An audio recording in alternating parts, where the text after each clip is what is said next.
Art Rules Aruba ay aqui a celebrar ng 15 aniversário. Proyecto que estimula jóvenes a patar más creativo riba diferente terreno, maneira entre outros, baile, teatro, DJ, diseño de moda, mídia criativo e também arte culinário. Pero hay aqui agregar taller adicional. Aqui está Artus Junior. Então, Artus Junior está liberal arts program que nos introduzir para muitos entre 9 e 12 anos. Que também há oportunidade para fazer eigenlijk tour e workshops na que men dia nanta fazer DJ, outro dia nanta zinga, baila. Dus ja, muito nanta worden eigenlijk geprikkeld ding na artistic side.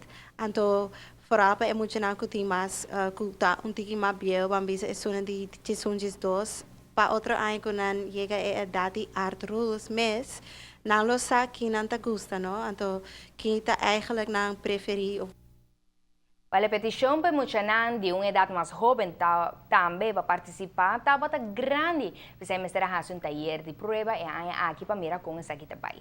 Art Rules está começando já luna 7 de julho e também tem 17 de julho. E todo taller nang aqui está toma lugar na Casa Cultura. Último dia para inscrever, tá dia 26 de maio próximo. O fundador te explica mais como para fazer aqui.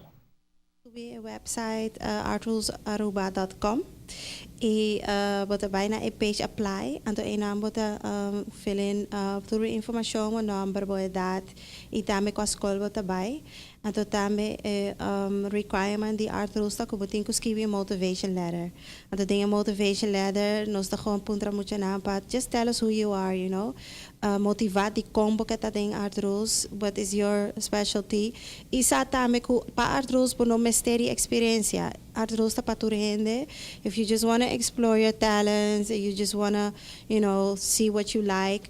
Pero, don't get it twisted. It's very tough. It's a hobby intense. It's a dosimang hobby intense. Y ya no está excited para el final showcase dia 18 de julho. Kutabay ta tumalugan na Casa Cultura. Well, esa que seguro proyecto hobby grade po buscan también riba Facebook pues Art Rules Aruba o via Twitter Art Rules Youth Aruba.